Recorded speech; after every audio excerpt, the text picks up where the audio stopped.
Hello friends, good morning, नमस्ते। कैसे हैं फ्रेंड्स? हमने लास्ट वीडियो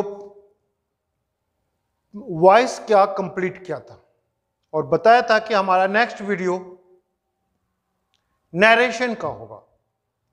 तो फ्रेंड्स, नरेशन के बारे में मैंने पहले भी बताया होगा कि नरेशन बहुत इंपॉर्टेंट टॉपिक होते हैं जिसके द्वारा आप मन की बात को अच्छा से एक्सप्रेस कर सकते हो। तो फ्रेंड्स, हमारा चर्चा होता है कि नरेशन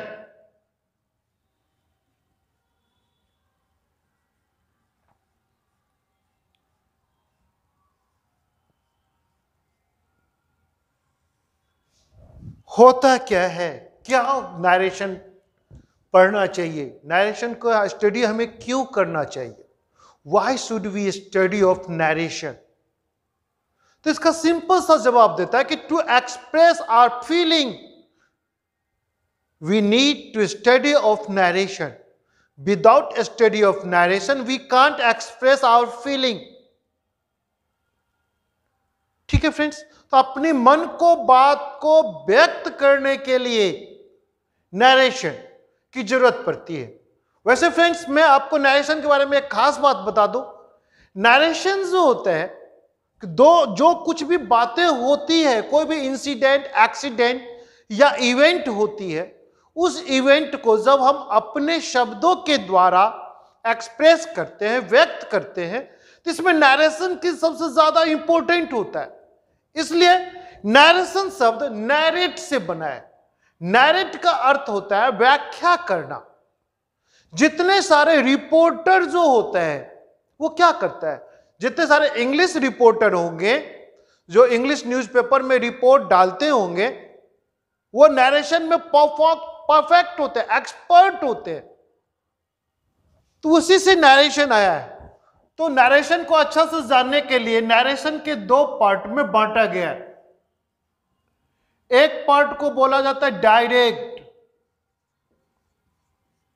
डायरेक्ट स्पीच, और दूसरे को बोला जाता है इनडायरेक्ट स्पीच।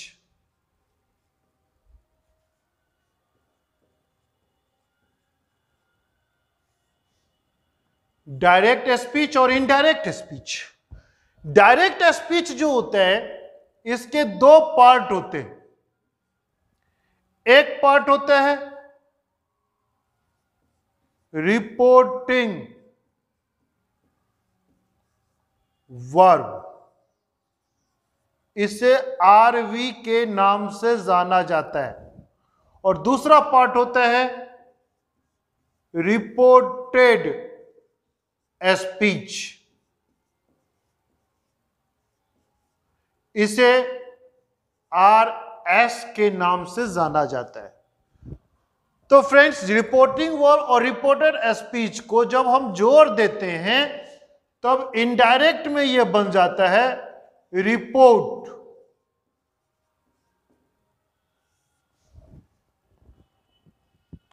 यही है नरेशन। तो हमें रिपोर्टिंग वर्ब और रिपोर्टेड स्पीच को जोड़ने के नुस्खे सीखने हैं, जोड़ने के जो रूल्स होते हैं हमें उसको जानने। अपने आप वो इनडायरेक्ट हो जाता है, यानी कि रिपोर्ट तैयार हो गया। और रिपोर्ट मतलब इनडायरेक्ट स्पीच में एक ही पार्ट होता है, वो रिपोर्ट, यानी कि mixing of reporting verb and reported speech. अब फ्रेंड्स, हमें यह जानना है कि रिपोर्टिंग वर्ब क्या होता है, रिपोर्टेड स्पीच क्या होता है। तो रिपोर्टिंग वर्ब जो होता है यह इंडिकेट करता है कि यह बातें किस समय हुई, प्रेजेंट में हुई, पास्ट में हुई या फ्यूचर में होगी। यानी कि reporting verb indicates about the time, यह टाइम को बताता है कि किस समय यह बातें हुई। और रिपोर्टेड स्पीच यह बताता है क्या बातें हुई, यानी कि यह मैटर को बताता है क्या बात हुई। कब हुई, क्या हुई, बस यही दोनों चीजों को इंडिकेट करता है। इससे मतलब करना कि रिपोर्टिंग वर्ब के द्वारा हमें पता चलता है इसके टेंस का, और रिपोर्टेड स्पीच का मतलब होता है इसके पता चलता है सेंटेंस प्लस टेंस का, सेंटेंस प्लस टेंस का। ये चीजें हमें पता चलता है, तब जाकर के इस दोनों को हम ऐड करते हैं, और ऐड करने के बाद हमारा रिपोर्ट तैयार हो जाता है कि किस समय क्या बात हुई थी, यानी कि हमारा पूरा ब्यौरा। तो फ्रेंड्स, नरेशन को एक्सप्लेन करने के लिए मैंने इसके स्टेप में बांटा है। तो नरेशन के टोटल डायरेक्ट से इनडायरेक्ट करने के लिए हमने 7 पार्ट में इसको बांटा है, जिसको हमने बोला स्टेप। तो 7 स्टेप्स में इसको मैंने क्लियर किया है। नरेशन के 7 पार्ट मैंने बांटा, part 1, step 1, step 2, step 3, step 4, step 5। इससे क्या होगा कि आप आसानी से इसको समझ सकते हैं। तो देखा कि नरेशन के बारे में कि नरेशन क्या होता है, तो नरेशन नैरेट शब्द से बना है। तो नैरेट जब करते हैं यानी कि व्याख्या करते हैं, तो इसके 2 पार्ट में बांटा, एक डायरेक्ट स्पीच, एक इनडायरेक्ट स्पीच। डायरेक्ट स्पीच के 2 पार्ट आया, रिपोर्टिंग वर्ब और रिपोर्टेड स्पीच। रिपोर्टिंग वर्ब को आरबी के नाम से जाना जाता है और रिपोर्टेड स्पीच को आरएस के नाम से जाना जाता है। तो रिपोर्टिंग वर्ब और रिपोर्टेड स्पीच, यही दोनों जब मिलता है तब जाकर के इनडायरेक्ट स्पीच तैयार होता है, जिसे हम रिपोर्ट कहते हैं।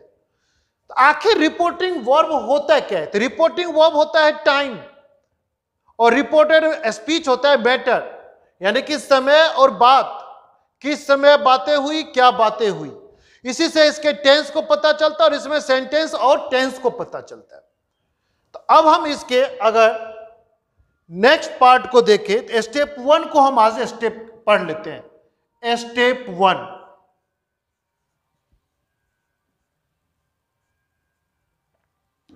स्टेप 1 के नरेशन के बारे में हम स्टडी करें तो इसमें रूल होता है कि हम डायरेक्ट से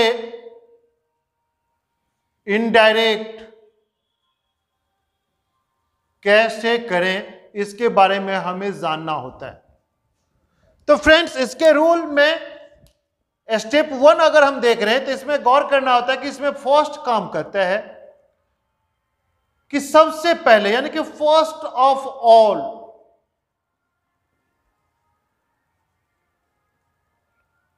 चेंज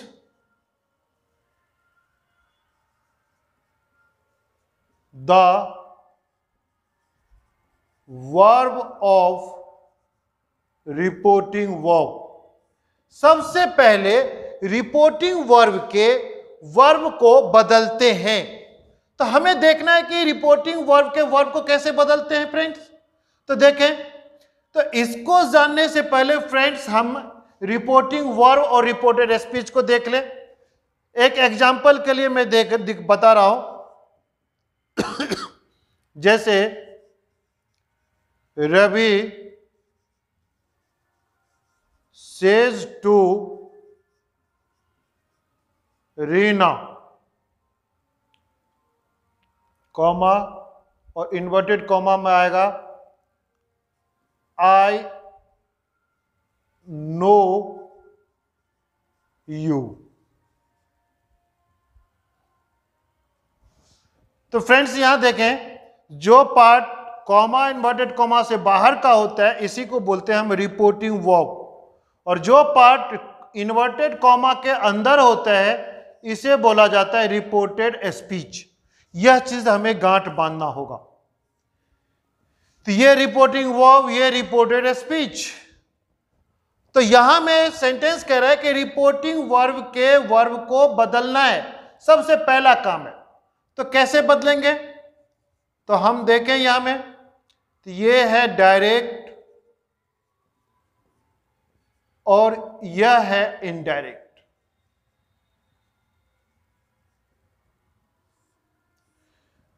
कह रहा है कि अगर डायरेक्ट में से अकेला हुआ, इनडायरेक्ट करेंगे तो शे को आप से में कर लें या आपकी मर्जी है, आप इसे टेल में कर सकते हैं, इसमें चॉइस है। लेकिन अगर से के साथ अगर टू लगा हुआ है तो इस हालत में हमें टेल के अलावा दूसरा कोई चॉइस नहीं होता है। सेम वे अकेला अगर सेज होता है तो सेज को अगर इनडायरेक्ट करना होता है तो सेज को हम सेज भी कर सकते हैं या टेल्स भी कर सकते हैं। लेकिन सेज के साथ अगर टू आ गया तो अब टेल्स के अलावा no choice. Same way said हुआ तो शेड को यहां में हम शेड भी कर सकते हैं या टोल्ड भी कर सकते हैं। लेकिन शेड के साथ अगर टू आ गया तो नो चॉइस टोल्ड के अलावा। ये देखें, तो ये फर्स्ट पार्ट है स्टेप 1 के कि क्या करना है। जब हम डायरेक्ट से इनडायरेक्ट करेंगे तो कैसे करें। तो सबसे पहला काम था कि रिपोर्टिंग वर्ब के वर्ब को बदलना था, जो हमने बदल दिया। अब इसके दूसरा काम कह रहा है, क्या कह रहा है दूसरा काम, तो रिमूव कॉमा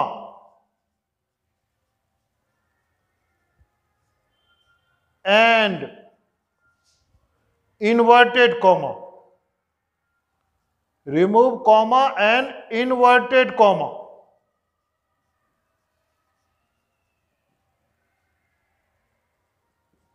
कॉमा और इन्वर्टेड कॉमा को रिमूव कर देना यानी कि हटा देना है। एंड यूज दैट, और दैट का प्रयोग करना है। तो यही चीज हुआ। अब हम इसको में करते हैं, इसको सॉल्व कर रहे हैं कि रवि सेज टू रीना, तो सेज टू है तो रवि, पहले नियम में हमने रिपोर्टिंग वर्ब के वर्ब को चेंज करना है, तो सेज टू है तो सेज टू को हटाया और हमने दिया टेल्स रीना, ये कर दिया। दूसरा नियम कह रहा है कि कॉमा और इन्वर्टेड कॉमा को हटाओ, तो ये कॉमा और इन्वर्टेड कॉमा इसको हटा दिया और इसके बदले कह रहा है कि दैट का प्रयोग करो, तो दैट का प्रयोग कर दिया। ठीक है फ्रेंड्स, अब इसके थर्ड रूल को देखना है। तो थर्ड रूल क्या कह रहा है, तो थर्ड रूल कह रहा है change the person of reported speech according to the person of reporting verb, यानी कि इसके पर्सन आई और यू को इसके रवि और रीना के अनुसार हमें बदलना है, ये कह रहा है। और इसको करने के लिए हमें एक उपाय करना होगा कि कह रहा है कि रिपोर्टेड स्पीच के पर्सन को चेंज करना है रिपोर्टिंग वर्ब, सॉरी इसको मैं थोड़ा सा सही कर दूं,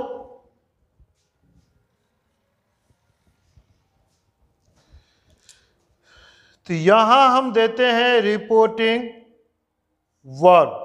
रिपोर्टिंग वर्ब में आता है SON और यहां है रिपोर्टेड स्पीच, इसमें आता है 1 2 3। तो फ्रेंड्स देखें कि रिपोर्टेड स्पीच, यह चूंकि ये पर्सन का पार्ट है, पर्सन को बदलना है, इसलिए ध्यान दें, तो रिपोर्टेड स्पीच के पर्सन को बदलना है रिपोर्टिंग वर्ब के अनुसार। तो कैसे बदलेंगे, तो रिपोर्टेड स्पीच में कह रहा है अगर वन मतलब indicate about the first person, अगर रिपोर्टेड स्पीच में फर्स्ट पर्सन होता है, फर्स्ट पर्सन कौन होगा, तो केवल आई हो, तो वह रिपोर्टिंग वर्ब के सब्जेक्ट के अकॉर्डिंग चेंज होगा।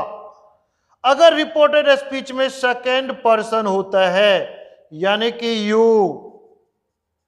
तो वह रिपोर्टिंग वर्ब के ऑब्जेक्ट के अनुसार चेंज होगा। अगर रिपोर्टेड स्पीच में थर्ड पर्सन होता है तो वो कह रहा है कि नो चेंज।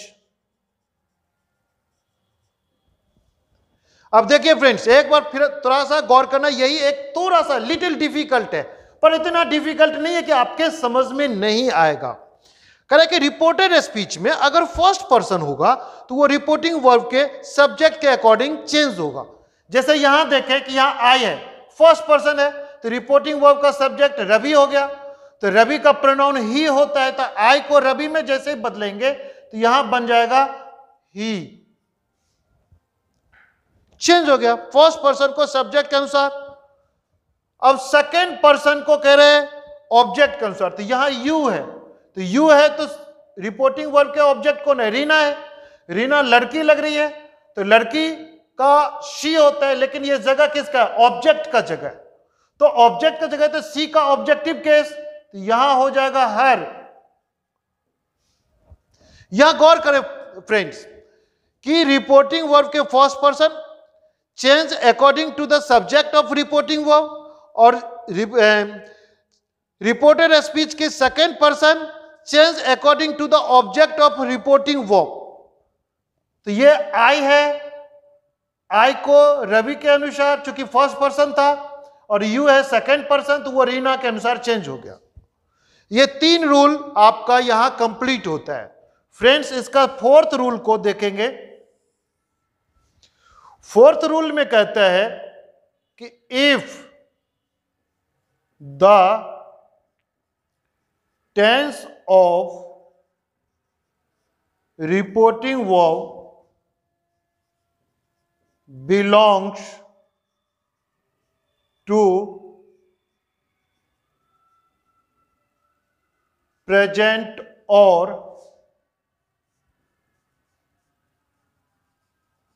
future tense। अगर रिपोर्टिंग वर्ब का टेंस प्रेजेंट टेंस में होता है या फ्यूचर टेंस में होता है, तो क्या कह रहा है कि the tense of reported speech is never changed।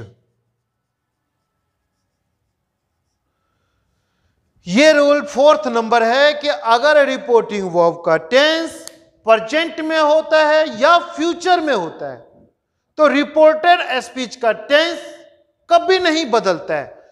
तो यानी कि यहां में देखें रवि सेज टू रीना, तो ये प्रेजेंट टेंस को कराते हैं, यानी कि इसका टेंस नहीं बदलेगा, और इसका टेंस है I know you, subject plus V1 plus object, present tense में तो ठीक है।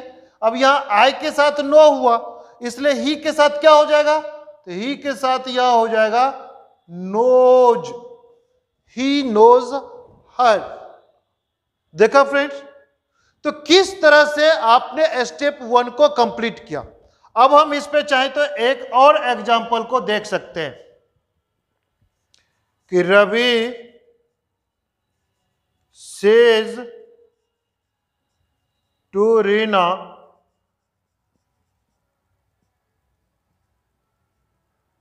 You are calling me. Ravi says to Reena you are calling me, तो चेंज करना है तो सेज टू को चेंज किया, तो Ravi tells Reena, comma inverted comma हटाया, दैट यू सेकेंड पर्सन है ऑब्जेक्ट के अनुसार, ऑब्जेक्ट कौन है? रीना, तो रीना का प्रोनाउन शी हो गया, तो यानी कि शी यू में चेंज हो गया, तो सी। इसका टेंस प्रेजेंट में है इसलिए इसका टेंस अब नहीं बदलेगा, तो यू के साथ आर लगा तो सी के साथ इज कॉलिंग, और यहां मी है फर्स्ट पर्सन, आई माई मी, तो आई माई और मी ये फर्स्ट पर्सन को बिलोंग कर रहा है। First person change according to the subject of reporting verb, तो यहां मी है तो मी रवि के लिए जाएगा, तो रवि का प्रोनाउन ही होगा, और ही का ऑब्जेक्टिव केस हिम होगा। तो इस तरह से देखा फ्रेंड्स कि आपने नरेशन के स्टेप 1 को कंप्लीट किया, और इसी तरह से आप इसके बाकी और भी सेंटेंस लेकर के बना सकते हैं। लेकिन यह ध्यान रहे कि रिपोर्टिंग वर्ब स्टेप ये रूल 4 के अकॉर्डिंग ही हो, यानी कि रिपोर्टिंग वर्ब प्रेजेंट टेंस या फ्यूचर टेंस का ही हो। ठीक है फ्रेंड्स, तो इस तरह से आप बना सकते हैं, और हम कोशिश करेंगे आपको बेहतर से बेहतर तरीके से आपको बता सके, जिससे कि आप नरेशन को अच्छा से समझ सके। ठीक है फ्रेंड्स, तो thank you, have a nice day.